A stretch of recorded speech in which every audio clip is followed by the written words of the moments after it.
Bien, amada iglesia, damos gracias al Señor que nos permite también adorarle a través de la exposición y de la audición de su palabra en este preciso instante. Así que quiero que nos preparemos, que allí en los lugares donde hoy el Señor nos permite estar, abramos nuestra escritura, tengamos corazones dispuestos, ordenemos, en este caso, nuestras casas en lo que tiene que ver con nuestra actitud y dispongámonos, hermanos, para escuchar todos, unánimes, la Escritura. Y ya nuestro hermano Jaiber nos acaba de compartir la lectura allí en 1 Corintios capítulo 12, y vamos a usar parte de estos versículos para hablar en esta mañana de un asunto muy importante y relevante para nosotros como iglesia. Quisiera comenzar diciendo, hermanos, que un hogar posmoderno clásico adquiere la siguiente figura.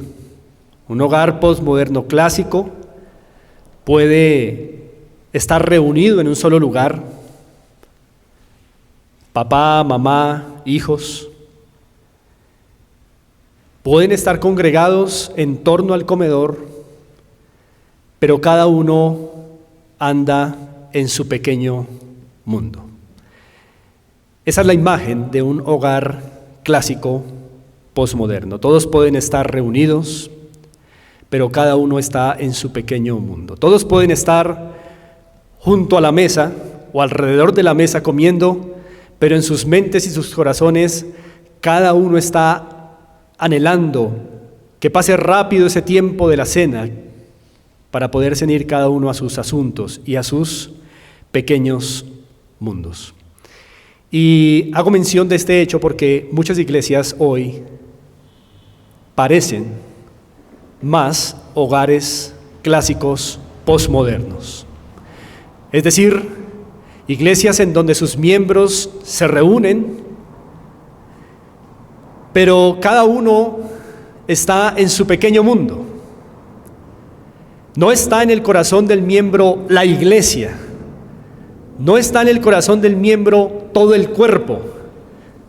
Se reúnen, pero no están viendo la hora de retirarse y volver a sus pequeños universos. Y me gustaría hacer mención, hermanos, del hecho de que hay un término, hay una expresión que, aunque no aparece en el diccionario de la Real Academia de la Lengua Española, no obstante, es un término que está siendo cada vez más aceptado en círculos políticos y en círculos académicos. Es el término parroquialismo. Vuelvo y reitero, no es un término que aparezca en el diccionario de la Real Academia de la Lengua Española, pero es un término que, por ejemplo, en Colombia está recibiendo gran aceptación. ¿Y qué comunica el término parroquialismo? Comunica la idea de un grupo de individuos que se encastillan en sus propios intereses, se encastillan en sus propias tradiciones, que no dejan entrar a nadie.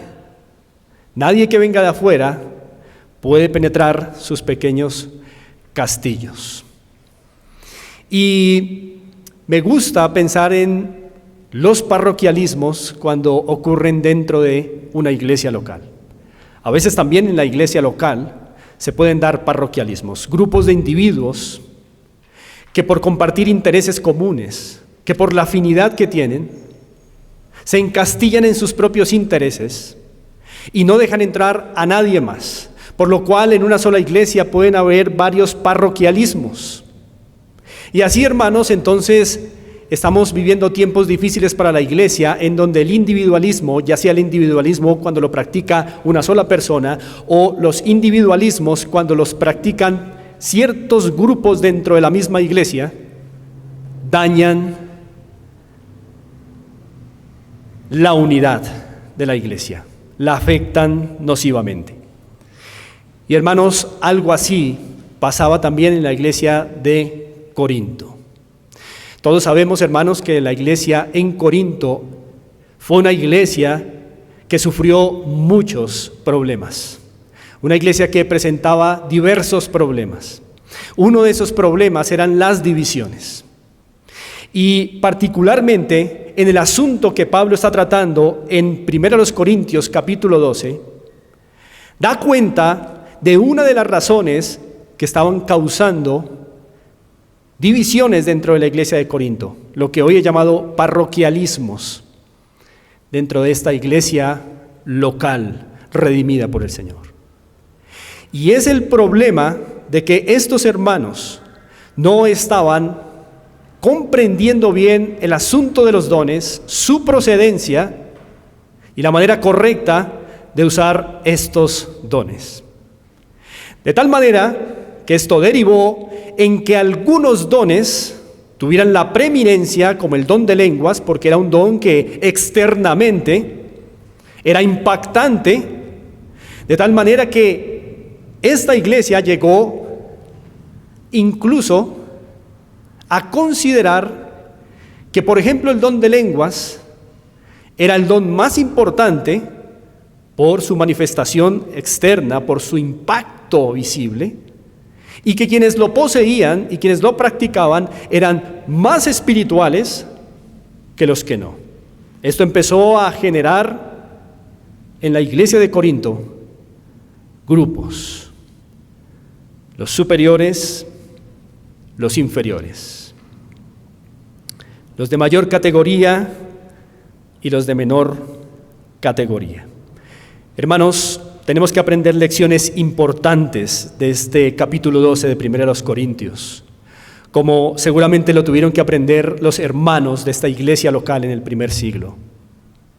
Y una de las cosas que vamos a ver, hermanos, es que ser miembro de la iglesia no se trata de asistir fielmente los domingos al culto solamente.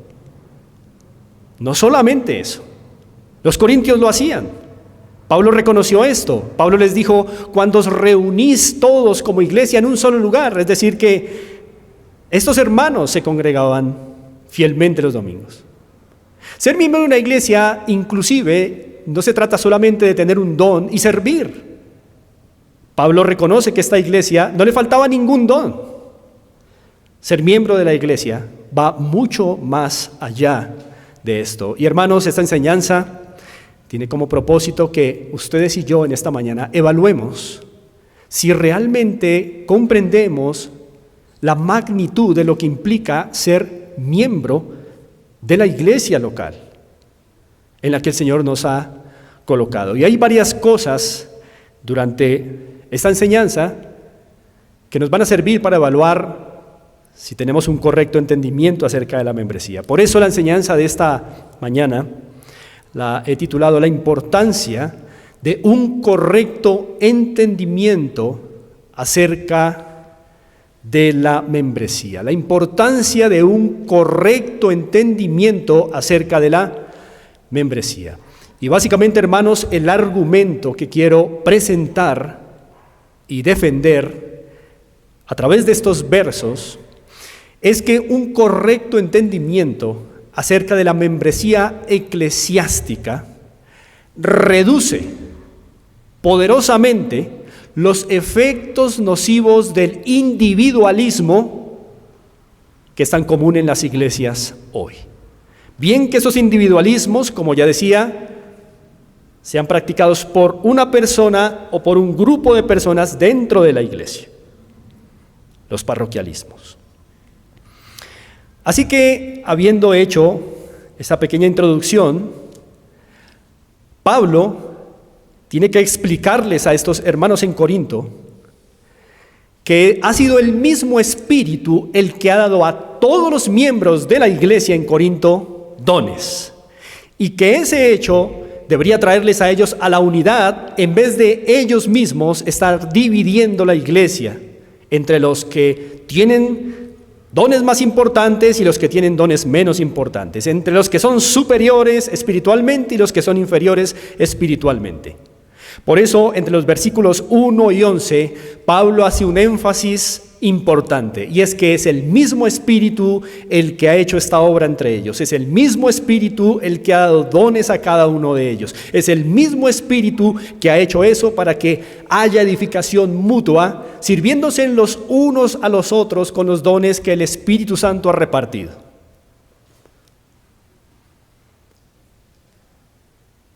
Quiero que nos ubiquemos entonces en el versículo 12, que es a partir de donde vamos a desarrollar hoy la importancia de un correcto entendimiento acerca de la membresía.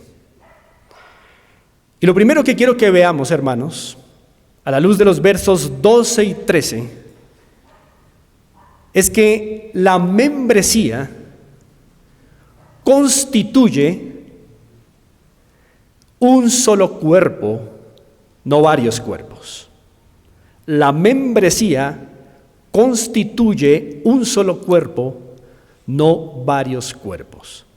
Ahora, eso pudiera sonar lógico. De hecho, puede hacer parte de lo que tenemos memorizado, pero en la práctica seguramente no es así. Por eso Pablo, entre los versos 12 y 13, va a exponer un correcto entendimiento acerca de la membresía y va a decir que la membresía constituye un solo cuerpo, no varios cuerpos dentro de la iglesia local, sino un solo cuerpo. No dos cuerpos, no tres cuerpos, no cinco cuerpos, sino un solo cuerpo que es la iglesia local. Y lo dice en estos términos, verso 12. Porque así como el cuerpo es uno y tiene muchos miembros, pero todos los miembros del cuerpo, siendo muchos, son un solo cuerpo, así también Cristo. Analicemos algunas cosas importantes de cómo Pablo argumenta aquí acerca de la membresía como constituyendo un solo cuerpo, no varios cuerpos. Primero, notemos la expresión miembros en el verso 12 y en muchos otros versos en este capítulo. Algunos creen que cuando hablamos acerca de la membresía eclesiástica, estamos hablando fantasías, estamos hablando tradiciones. Pues no, amados. Cuando hablamos de la membresía, lo hacemos porque la Biblia menciona la palabra miembros y lo hace de manera enfática. Así que cuando hablamos de membresía eclesiástica, lo hacemos porque la Escritura así llama a los que componen la iglesia de Cristo, miembros. Así que cada vez que hablemos de membresía, lo hacemos porque la Escritura habla de miembros. Y la ilustración que Pablo va a usar a partir del versículo 12 que acabamos de leer, para hablar de la unidad de la membresía en un solo cuerpo, es la del cuerpo humano. Por eso él ha dicho, así como el cuerpo es uno y tiene muchos miembros, y eso lo sabemos cuando miramos el cuerpo, pero todos los miembros del cuerpo, siendo muchos, son un solo cuerpo, es decir, nosotros no vemos que de cuando en cuando nuestra mano se separa y toma su rumbo. No vemos que de cuando en cuando un pie sale del cuerpo y toma su camino. Siempre los miembros se mantienen unidos en un solo cuerpo, a pesar de que tienen diversas funciones, a pesar de que están ubicados en diferentes sectores, pero siempre se conservan en un cuerpo. Y es una magnífica ilustración que providencialmente el Señor ha dejado para entender mejor cómo funciona la iglesia. Quiero llamar la atención sobre algo al final del verso 12. Dice, siendo muchos, son un solo cuerpo, así también, ¿quién? Cristo. ¿Por qué quiero llamar la atención a este hecho? Porque lo lógico sería que Pablo hubiera dicho, así también la iglesia. Esto es interesante. Vamos a leerlo si fuera ese el caso.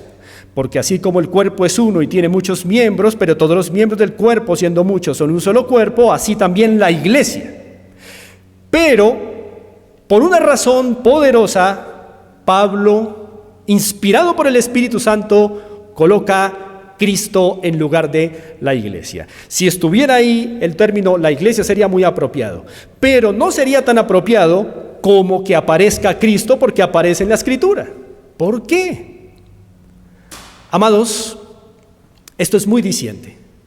Pablo quiere comenzar haciendo énfasis en el hecho de que cada miembro de la iglesia goza de una intimidad tan profunda y tan estrecha con Cristo que no hay problema en intercambiar esos sustantivos y de no decir iglesia, sino así también Cristo.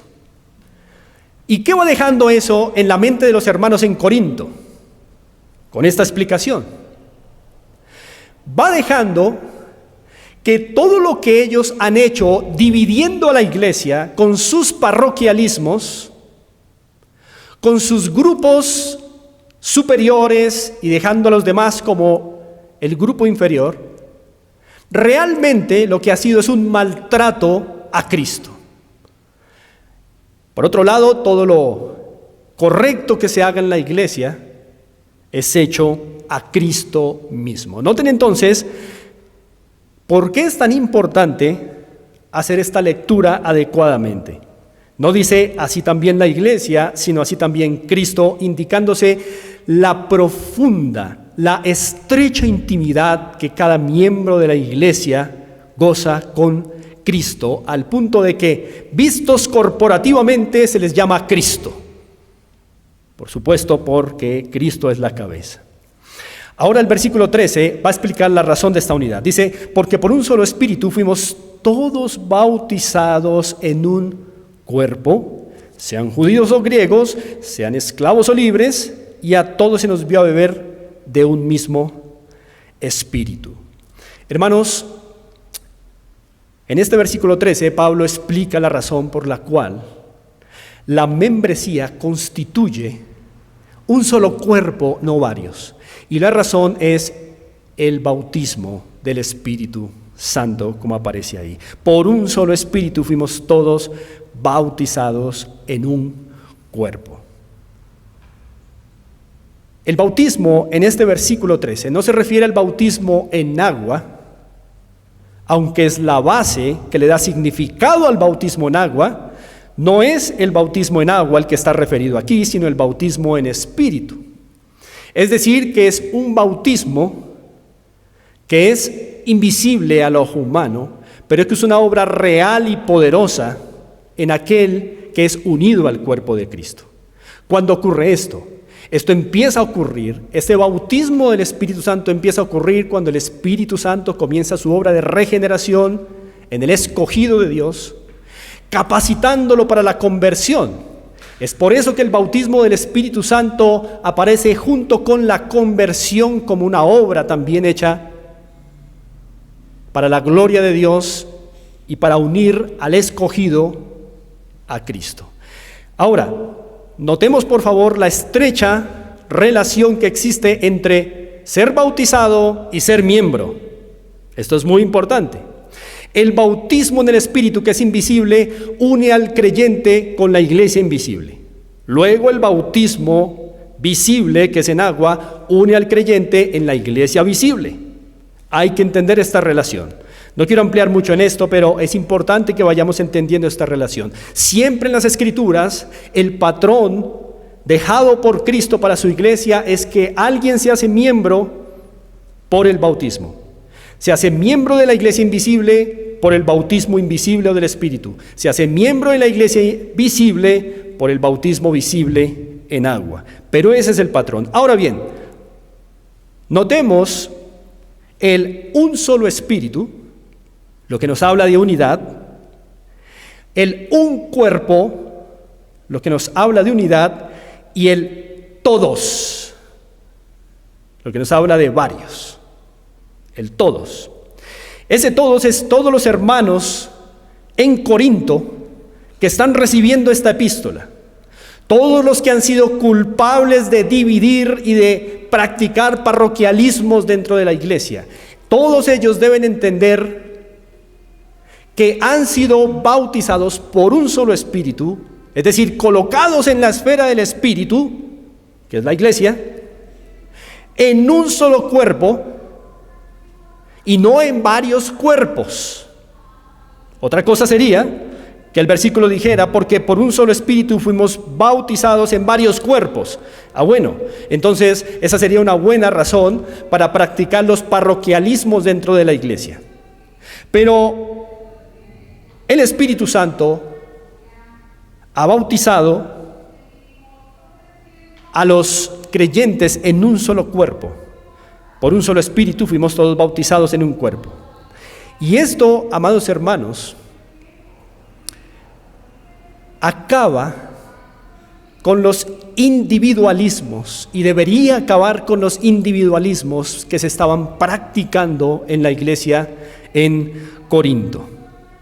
Por ejemplo, Pablo habla, ya no hay, o sean judíos o griegos, o sean esclavos o libres. Pensemos un poco en esas categorías humanas. Cuando hablamos de judíos o griegos, estamos hablando de categorías raciales, estamos hablando de categorías culturales. Cuando hablamos de esclavos o libres, estamos hablando de categorías humanas como categorías sociales. Y Pablo coloca estos ejemplos e ilustraciones para describir la realidad de la iglesia en Corinto en ese momento. Estaban viviendo de categorías humanas y no en la realidad del nuevo pacto, de esa unidad que el Señor les había dado al haber sido bautizados en un solo cuerpo, no en varios cuerpos. Así que, amados, el problema detectado entre los versos 12 y 13 es lo que yo llamo actualmente los parroquialismos. Grupos dentro de la iglesia que, unidos por los mismos intereses, por ejemplo, en Corinto, algunos que hablaban el don de lenguas, se habían agrupado bajo la categoría de los más espirituales, de los superiores, dejando a los demás en una categoría de inferioridad, en una categoría aparte, abriendo un cisma, una brecha en la iglesia local. Así que esos parroquialismos, esas categorías individualistas, son aquí atacadas con el argumento de que la membresía debe entender que ella constituye un solo cuerpo, no varios cuerpos. Todo lo que se haga para dividir la iglesia se hace a Cristo, y Cristo no lo admitirá. A todos se nos dio a beber de un mismo espíritu, por lo cual toda la membresía de una iglesia como Corinto debería entender que no pueden haber entre ella parroquialismos, grupos, individuos con su propio mundo, sino todos constituyendo un solo cuerpo, viviendo como un solo cuerpo, actuando como un solo cuerpo, aunque con diferentes dones, con diferentes funciones. Entonces, amados, una membresía bien entendida nos dice que la membresía constituye un solo cuerpo, no varios cuerpos. Por eso, un miembro parroquialista dentro de la iglesia, un miembro que tiende a unirse y a promover dentro de la iglesia grupos que tienen afines intereses, peca y es culpable de fragmentar la unidad del cuerpo de Cristo, como estaban haciendo algunos hermanos en la iglesia del Corinto, por no comprender y usar bien los dones espirituales que el Espíritu Santo había dado. Avancemos. Un segundo punto importante en la comprensión correcta de la membresía es que la membresía, si bien es un cuerpo como lo acabamos de ver, no obstante es un cuerpo con muchas funciones, no una sola función. Entonces vamos a ir aclarando. Aunque la membresía constituye un solo cuerpo, no constituye una sola función. La membresía, y esto también es importante y también lo argumenta Pablo, a pesar de que es un solo cuerpo, implica muchas funciones. Es un cuerpo con muchas funciones, no una sola función. Y esto lo va a argumentar Pablo a partir del versículo 14. Veamos el verso 14, dice así: además el cuerpo, lo cual ya quedó establecido en singular, no es un solo miembro, sino ¿cuántos? Muchos. Ahora, hermanos, quiero sugerir que durante esta enseñanza nunca divorcien estas dos expresiones, miembro y función. Miembro y función. Estas dos expresiones siempre tienen que ser pensadas una junto a la otra.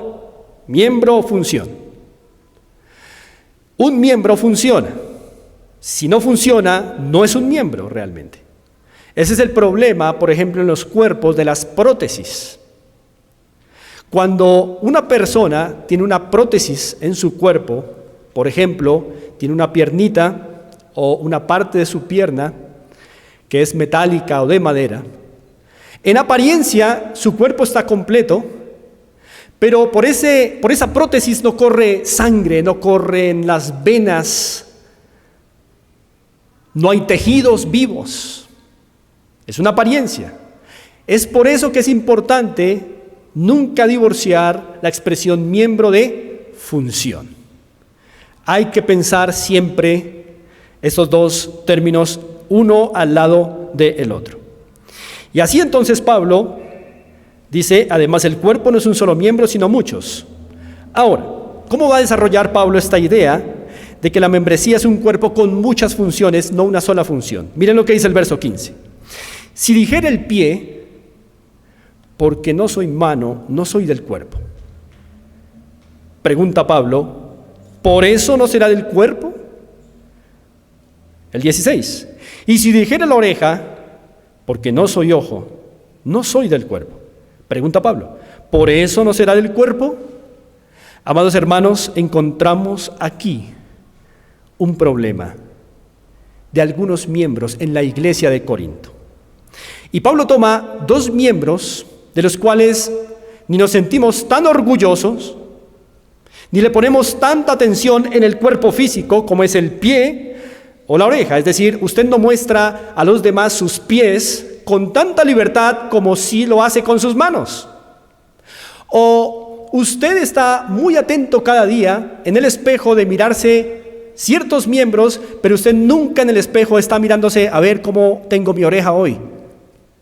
Son miembros que generalmente pasan desapercibidos y de los cuales no nos sentimos tan orgullosos, el pie y la oreja. Y Pablo, inspirado por el Espíritu Santo, está tomando este ejemplo tan adecuado y tan preciso para indicar lo que estaba también pasando en la iglesia de Corinto.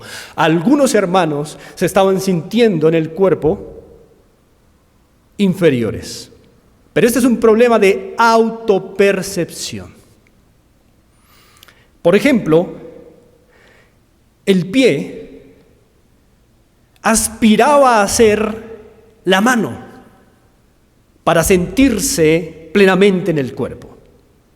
Y bueno, la mano es un miembro que es clave en nosotros, que es muy útil y que no nos avergüenza mostrarlo como nos avergonzaría mostrar nuestros pies, ¿verdad? Así que en Corinto habían ciertos amados hermanos, comparados con el pie, que se autopercibían tan inferiores a esos miembros que eran como la mano en la iglesia, y en cierta manera aspiraban a ser la mano para poder sentirse parte del cuerpo. Ahora, Pablo pregunta categóricamente, ¿por eso no será del cuerpo? Es como si Pablo estuviera diciendo, el hecho de que lo piense, el hecho de que se autoperciba así, ¿en verdad quiere decir que no es del cuerpo? De ninguna manera. Ese es el problema de la autopercepción que había en la iglesia de Corinto. Algunos se autopercibían como miembros inferiores. ¿Pero por qué?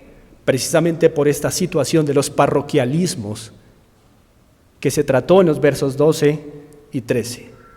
Estos individualismos grupales dentro de la iglesia, que habían dejado a unos como los espiritualoides, con los mejores dones sensacionales, como el don de lenguas, y los que no lo tenían, entonces, eran una categoría inferior de miembros de la iglesia. Así que mientras con los dones de lenguas estaban la mano y el ojo, allá abajo estaban el pie y la oreja. Y esos amados hermanos no sentían en verdad que fueran útiles ni parte de la iglesia local. Ahora, es un problema de autopercepción. ¿Cuánto daño hace a la iglesia la autopercepción? Ahora bien, creo que estos tiempos que estamos viviendo son muy peligrosos para la iglesia local, en el sentido de que hoy en nuestro entorno se le da mucho valor a la autopercepción. De hecho, si nos ponemos a analizar, ¿cuál es la base científica para que un hombre luego se crea mujer? La autopercepción. No sé desde cuándo la autopercepción es una ley científica como para cambiar de sexo. Y de repente, si un hombre se autopercibe como perro dálmata, y estoy hablando de casos reales, entonces ya no es un hombre, sino es un perro dálmata. Y de repente, si un hombre de 56 años se percibe como una niña de 3 años, entonces ahora es una niña de 3 años. Y de repente, si una mujer se autopercibe como hombre, entonces ya no es mujer, sino hombre. Y nuestro mundo hace de la autopercepción una ley científica y el argumento válido para cambiar de género, para cambiar de especie, para cambiar de edad, en fin. La autopercepción también es un problema en la iglesia. Lo fue en la iglesia de Corinto. Algunos se autopercibían como que eran tan inferiores y no hacían parte del cuerpo. Y Pablo responde a esa falsa autopercepción de inferioridad diciendo, no porque lo pienses, es así. No porque te autopercibas así, tiene que ser así. Es un llamado al miembro a que entienda que en la iglesia, aunque es un solo cuerpo, son muchas las funciones por cuanto son muchos los miembros, dando por sentado que cada miembro es útil ahí donde Dios le colocó. Leamos el verso 17. Si todo el cuerpo fuese ojo, ¿dónde estaría el oído? Si todo fuese oído, ¿dónde estaría el olfato? 18. Mas ahora Dios ha colocado los miembros, cada uno de ellos, en el cuerpo como Él quiso. Me encanta el versículo 18 contra esta problemática de la autopercepción de inferioridad entre los miembros de la iglesia en Corinto. Porque Pablo, en el verso 18, trae a la memoria, ya que viene hablando del cuerpo humano, lo que Dios hizo al crear al hombre. Cuando Dios creó al hombre allí en Génesis,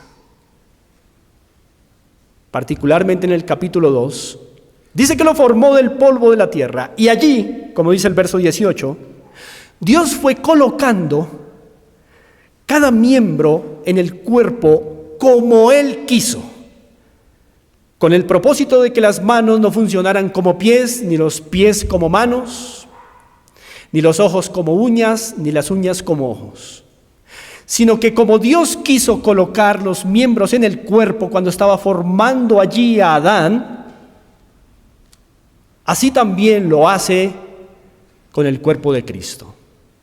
Coloca cada miembro en donde Él quiere. No es el miembro en Corinto colocándose donde quiere. Es Dios colocando a los miembros en Corinto donde Él quería. Y algunos, o donde Él quiso, y algunos no estaban satisfechos con eso. ¿Por qué? Porque se había empezado a practicar dentro de la iglesia de Corinto una mala noción de superioridad e inferioridad. Así que, amados, la autopercepción es tan dañina en la congregación local. Y es por eso que Pablo también tiene que argumentar que aunque la membresía constituye un solo cuerpo, así la membresía es un cuerpo con muchas funciones, tantas como miembros haya en la iglesia local. Y entonces, hermanos, el problema que detectamos en esta primera parte que hemos leído es la autopercepción individualista. Noten entonces ya varios problemas de individualismo que estamos detectando. Los parroquialismos, los grupos individualistas, pero también la autopercepción de inferioridad, que es una forma de individualismo. Cuando un miembro de la iglesia se autopercibe inferior, cuando un miembro de la iglesia dice, yo no sirvo para nada, cuando un miembro de la iglesia dice, allá están los que son mejores, está pecando por su autopercepción de inferioridad, porque está menospreciando el plan de Dios, por qué lo colocó, dónde lo colocó, y está menospreciando ese lugar privilegiado y único que el Señor le dio. Así que ahí estaban esos hermanos que son como el pie y la oreja, miembros de los que no nos gloriaríamos tanto, miembros a que no les colocamos tanta atención, pero que el Señor los colocó ahí con funciones particulares. Así que, hermanos, el plan de Dios es menospreciado cuando un miembro en la iglesia local se autopercibe individualistamente como inferior a los demás, menospreciando, vuelvo y reitero, el plan de Dios, ya que la Escritura, el verso 18, dice que Dios ha colocado a cada miembro en particular como Él quiso. No es un plan humano, es Dios colocando a los miembros como Él lo quiso. Ahora bien, en el versículo 20 hay una muy buena conclusión de esta primera parte. Dice, pero ahora son muchos los miembros, pero el cuerpo es uno solo. Hay una buena conclusión de los dos puntos que hemos visto. Es decir, que la membresía constituye un solo cuerpo, no varios, pero también que la membresía como un cuerpo tiene muchas funciones, no una sola función. Así que todos los miembros son útiles. Ahora, en esta discusión, hermanos, de la membresía como un cuerpo que tiene muchas funciones, Pablo ve como un problema no solo la autopercepción de inferioridad de algunos miembros, sino también ve como un problema la autopercepción de superioridad de otros miembros. Miremos el verso 21. Ni el ojo, noten que ya no es el pie ni la oreja, sino ahora es el ojo, un miembro que evidentemente es importante en el cuerpo. Ni el ojo puede decir a la mano, no te necesito.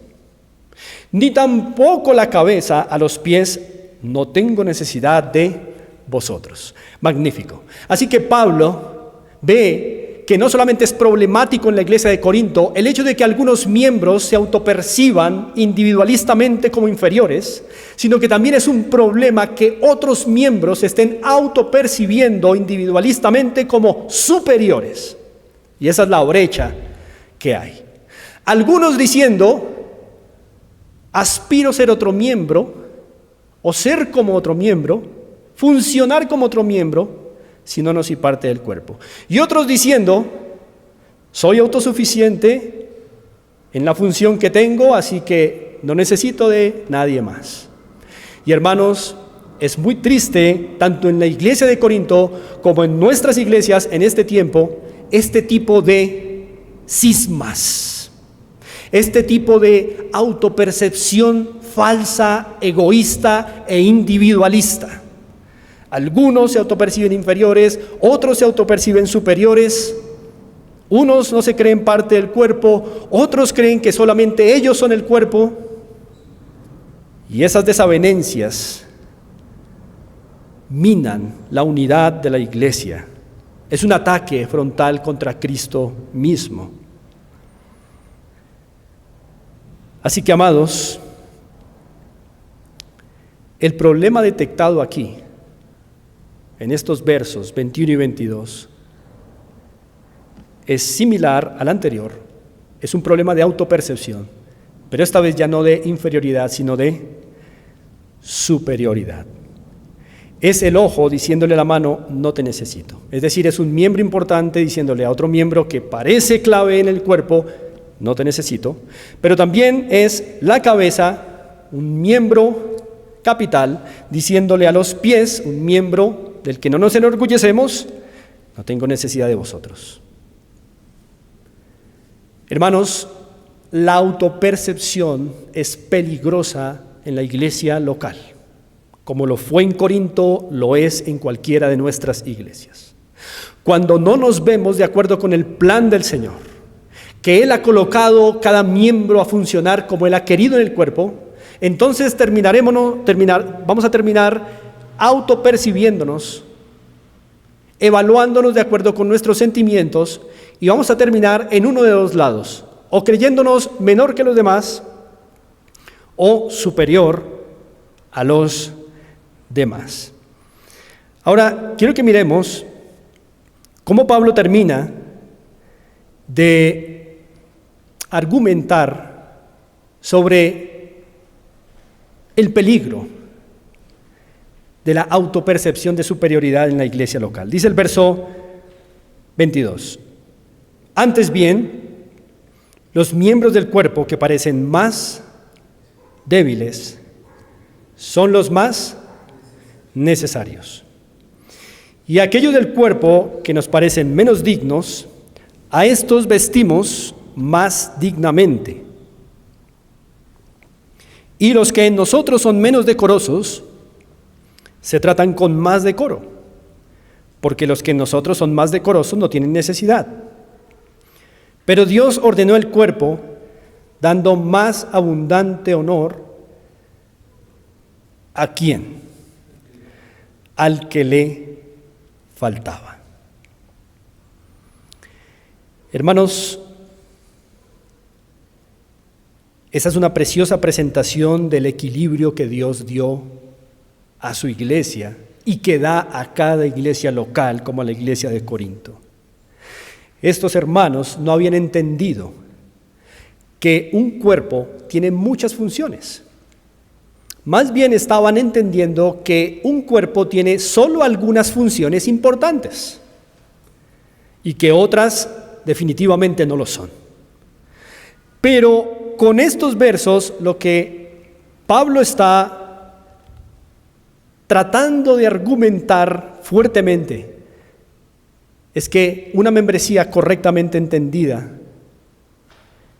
implica que ella constituye un cuerpo, pero con muchas funciones, todas las cuales son importantes para la salud, el desarrollo, la edificación, el crecimiento del cuerpo. De hecho, hay una mención muy interesante aquí que me gustaría traer a colación.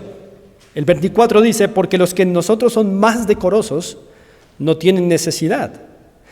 Pero Dios, otra vez, es Dios, no es la autopercepción del miembro, sino es Dios ordenó el cuerpo, y miren lo que hace, dando más abundante honor al que le faltaba.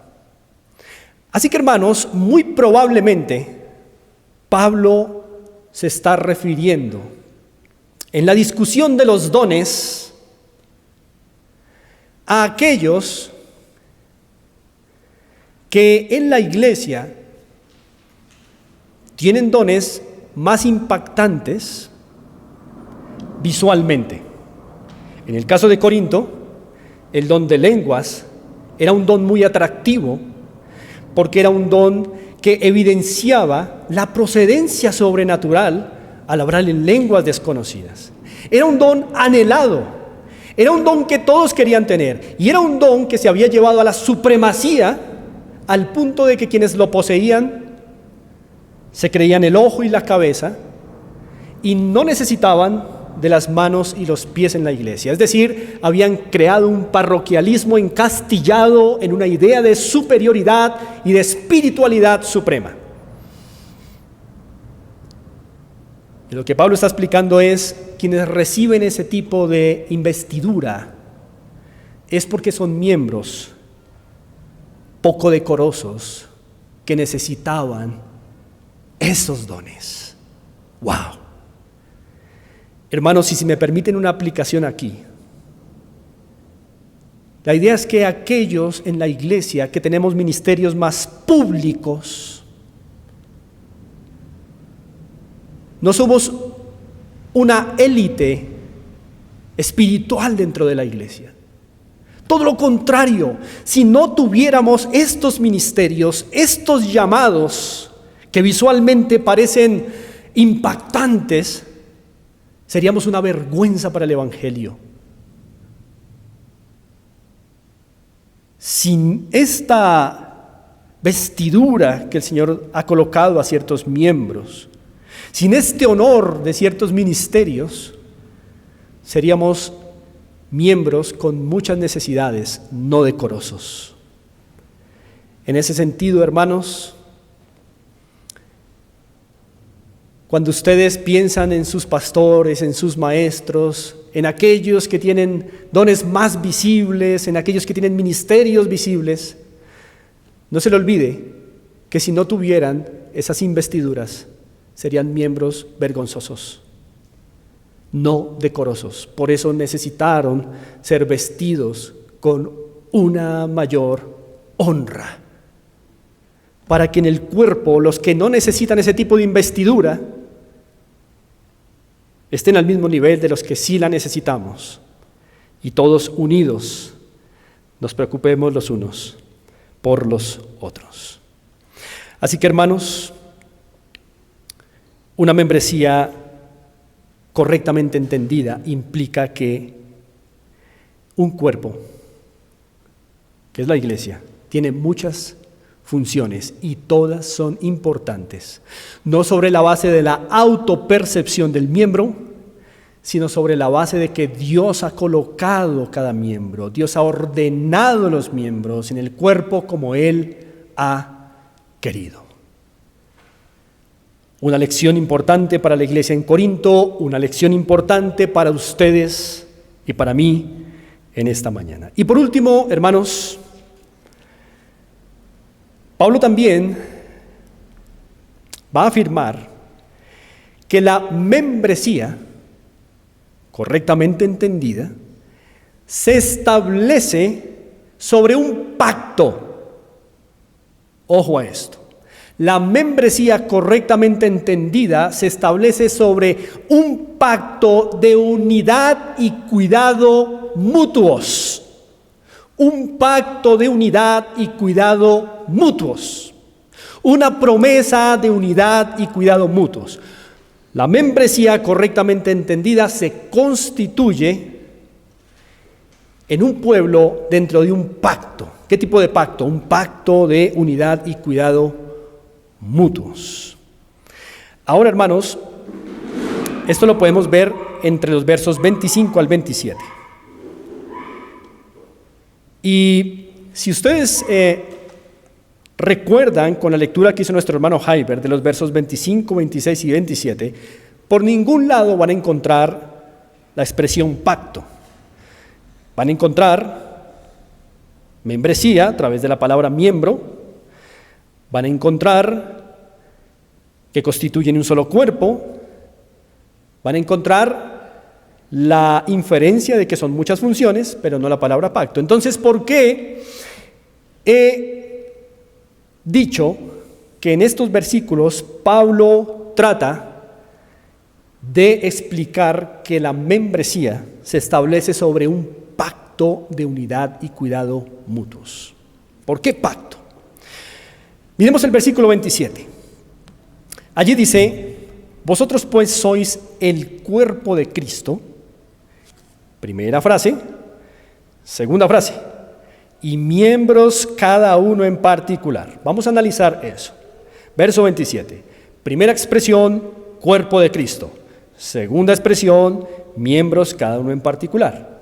Primera expresión, causa. Segunda expresión, efecto. ¿Cuál es la causa? Que todos ellos son el cuerpo de Cristo.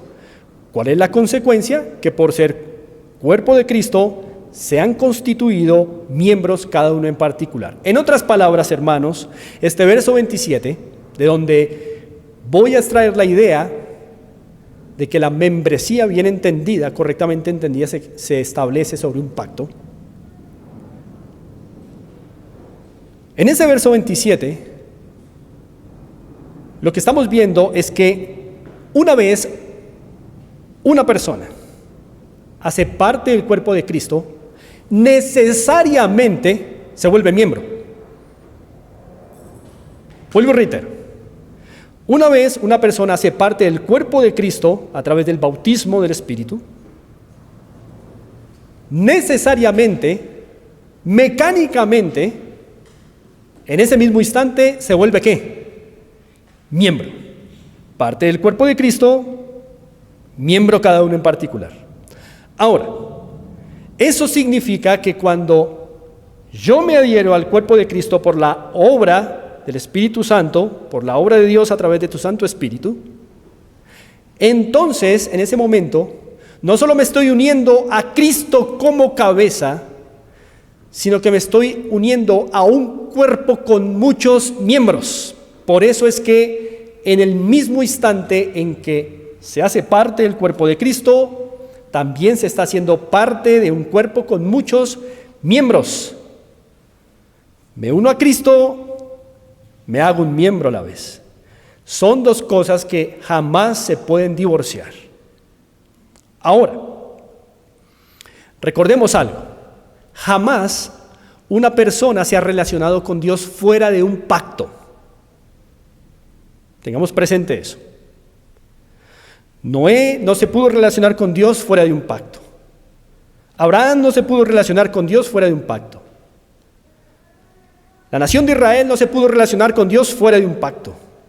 Y la iglesia no se puede relacionar con Dios. El Israel espiritual no se puede relacionar con Dios fuera de un pacto. Es por eso que todos los que estamos unidos a Cristo estamos dentro del nuevo pacto. Y la unión con Cristo implica entrar al nuevo pacto. Se está en el nuevo pacto porque se está unido a Cristo. Aquí es donde viene la idea. Si estar unido a Cristo solamente es posible a través del nuevo pacto, entonces mecánicamente volverse miembro del cuerpo de Cristo tiene que ser también en los términos del nuevo pacto. ¿Qué significa esto, amados hermanos? Significa que cuando nos unimos a Cristo dentro del nuevo pacto y gozamos de las bendiciones del nuevo pacto, también asumimos las responsabilidades del nuevo pacto, que es para con Dios y para con otros miembros. Recordemos que en la institución de la cena el Señor dijo: he aquí la sangre del nuevo pacto que por muchos es derramada. Lo que quiere decir que alguien que se une a Cristo en el contexto del nuevo pacto, porque no hay otra manera de hacerlo, se une a una familia también, se une a otros miembros gracias al mismo derramamiento de esa sangre del nuevo pacto. Amados, ahora en términos sencillos, cada miembro que profesa estar unido a Cristo también tiene que profesar estar unido a otros creyentes. Eso quiere decir que no solamente disfrutamos de los beneficios del nuevo pacto al estar unidos a Cristo, sino que también disfrutamos de la responsabilidad de estar unidos por el mismo nuevo pacto a otros creyentes. Y así entonces, el versículo 25 dice: para que no haya desavenencia en el cuerpo, sino que los miembros todos se preocupen los unos por los otros. Noten eso.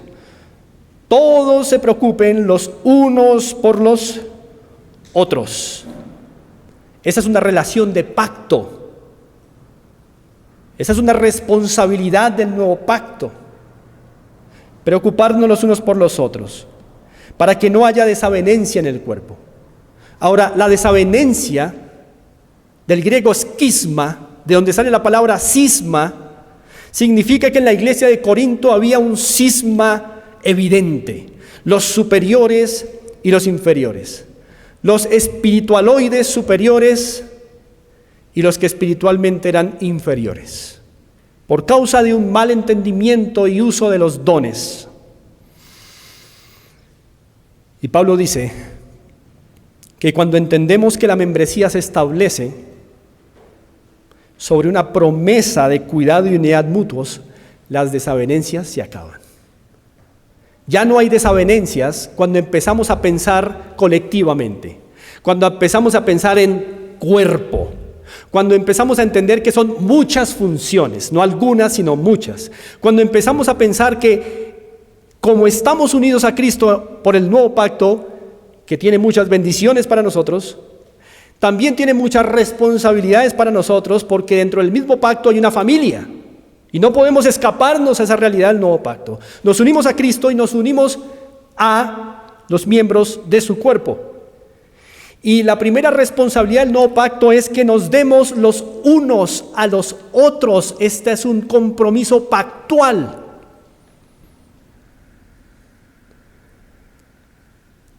Así que en el verso 25 nos vemos para que el pastor se preocupe por los otros. Este no es un versículo dirigido a los pastores. Es un versículo dirigido a los pastores, a los maestros, al hermano que barre en la iglesia, al hermano que imprime en la iglesia, al hermano que maneja las cámaras en la iglesia y a todos, unos por los otros. Porque estamos dentro de un pacto en donde hay una familia. Bueno, si el nuevo pacto fuera solamente yo, está muy bien. Pero en el nuevo pacto, la sangre del nuevo pacto se derramó para remisión de muchos, dice el Señor Jesucristo. Hay una familia inmersa en el nuevo pacto. Me uno a Cristo por el nuevo pacto, entro también a esa familia por el nuevo pacto. Y adquiero no solo las bendiciones del nuevo pacto, sino las responsabilidades del nuevo pacto. Verso 26. De manera que si un miembro padece, todos los miembros se duelen con él. Y si un miembro recibe honra, todos los miembros con él se gozan. Magnífico versículo. Ahora, hemos hecho actualmente muy buenas aplicaciones de este versículo. Por ejemplo, si un miembro padece, hemos dicho, bueno, cuando un miembro se enferma, como ha pasado estos últimos días en nuestra iglesia, entonces todos los demás miembros se duelen con él, y es magnífico ver la aplicación de este versículo. También hemos hecho otras aplicaciones. Cuando un miembro recibe honra, todos los miembros con él se gozan, y pensamos, por ejemplo, eso puede ser cuando un miembro recibe una casita, entonces todos los demás, en vez de sentir envidia, se gozan con él. Y me parecen aplicaciones muy adecuadas, preciosas. Pero probablemente en el contexto de la iglesia de Corinto hayan tenido otro significado al inicio.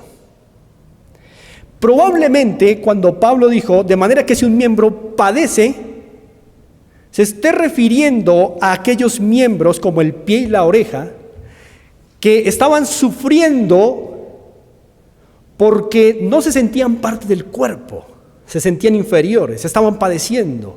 Y entonces lo que Pablo está haciendo es decir, recuerden que todos ustedes están dentro de un pacto de compromiso mutuo, de cuidado mutuo. Así que cuando hay hermanos en la iglesia que empiezan a tener esa autopercepción equivocada de inferioridad, los demás deben bajar a su nivel y animarlo, haciéndole ver que no es como se autopercibe, sino que está en el lugar en el que el Señor lo colocó correctamente y sin equivocaciones. Pero también cuando la Biblia dice, y si un miembro recibe honra, probablemente en la situación histórica de Corinto se refiere a aquellos hermanos que habían recibido ciertos dones que eran más espectaculares.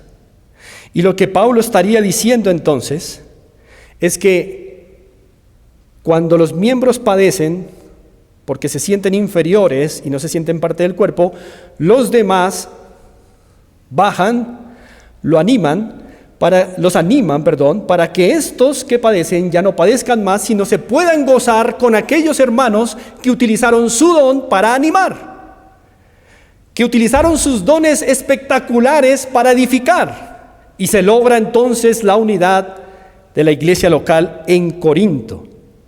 No obstante, las aplicaciones que podamos hacer hoy son tan acertadas a nuestro contexto, pero probablemente ese haya sido el sentido original del versículo 26. Así que, hermanos, la conclusión en el verso 27 es: vosotros pues sois el cuerpo de Cristo y miembros cada uno en particular. Amados, los problemas detectados en esta última parte son estos: que hay miembros que les gusta disfrutar de los beneficios del nuevo pacto, pero no les gusta vivir las responsabilidades del nuevo pacto. Dicen: yo amo a Jesús, pero no me hablen de iglesia. Yo amo al Señor, pero no me mencionen a tal hermano. Miembros que les gusta profesar que hacen parte del nuevo pacto, pero no quieren las responsabilidades del nuevo pacto, como esta, que se ha unido a una familia para entregarse para los demás,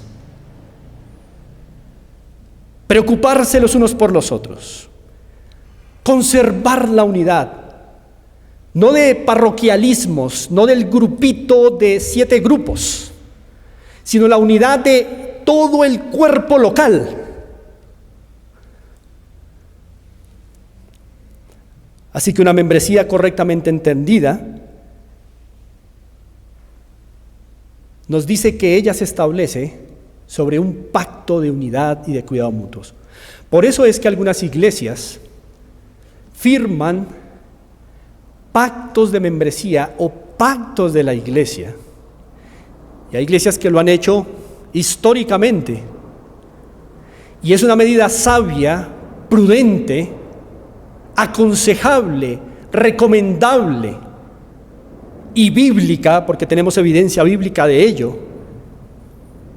No de que la iglesia deba inventarse un nuevo pacto, sino que la iglesia entiende que al entrar al nuevo pacto han asumido sus privilegios y bendiciones, pero también sus responsabilidades, porque hay una familia en el nuevo pacto. Y ese nuevo pacto implica la responsabilidad de vivir los unos por los otros. De tal manera, hermanos, que es muy aconsejable que los miembros en cada iglesia puedan tener su propio pacto de la iglesia firmado, no para inventarse, como les decía, un nuevo pacto, sino para reafirmar lo que la Biblia dice que son los compromisos del miembro en el nuevo pacto. Nuestra iglesia no será la excepción a eso. Así que, hermanos, quienes se encastillan en la iglesia, en su propio mundo o en el mundo de su grupito, y no se interesan por los demás, o quienes piensan que el trabajo de los unos por los otros solamente es de los pastores, violentan la unidad del cuerpo de Cristo. Y tendrían que explicar qué fue lo que quiso decir Pablo en el verso 25 cuando dicen: todos se preocupen los unos por los otros. No los algunos por los algunos, sino en la iglesia local los unos por los otros. Bien, amada iglesia, así entonces quiero que pensemos en algunas conclusiones en esta mañana. Y quisiera proponerles un reto, hermanos que me escuchan. Un reto para que usted evalúe cómo entiende la membresía, cómo la comprende. Recordemos que un entendimiento correcto acerca de la membresía es importante, porque reduce los impactos violentos y nocivos del individualismo en ella. El reto es que usted coja el listado de la iglesia, con todas las personas que hacen parte de la iglesia, y empiece a hacer la tarea de saludar o llamar a todos. Y si usted llega en un punto y dice, uy no, a este hermano lo salto, uy no, a este también lo salto, ahí ya hay una clara evidencia de que hay problemas en su comprensión sobre lo que implica la membresía y tiene que hacer algo.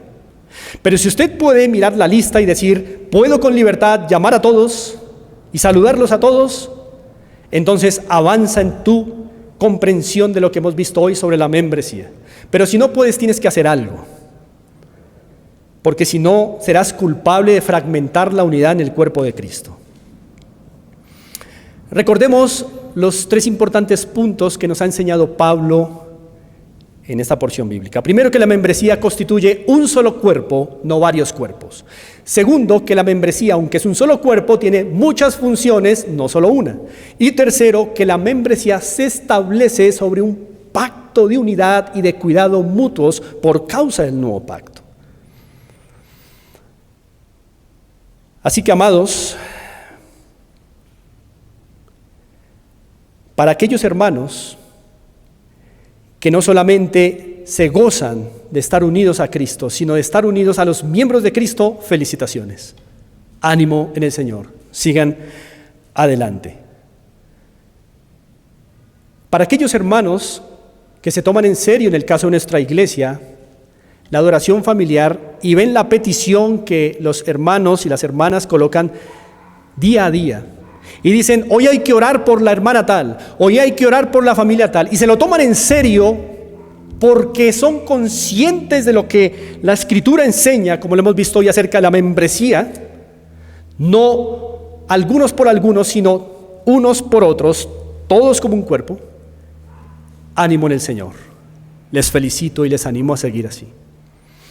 Pero exhorto a quienes solo disfrutan de los beneficios del nuevo pacto, diciendo yo soy de Cristo y me gusta estudiar del Señor y qué maravilla la salvación por gracia, pero no oro por mis hermanos, solo por los 5 que me agradan, solo por los 7 de mi parroquia,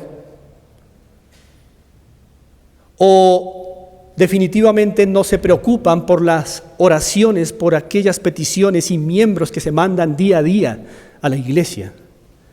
Los exhorto, hermanos, y les digo que no tienen un buen entendimiento acerca de lo que es la membresía, y ruego que el Señor use esta palabra para que ustedes sean confrontados y se pongan serios con el Señor si realmente creen que están en el nuevo pacto.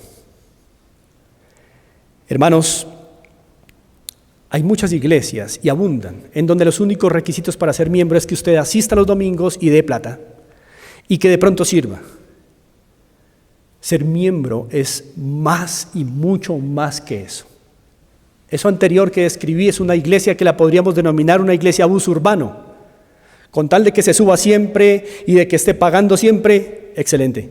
Eso no es la membresía. Eso no es la iglesia local, hermanos. Es más que eso, como hemos visto hoy.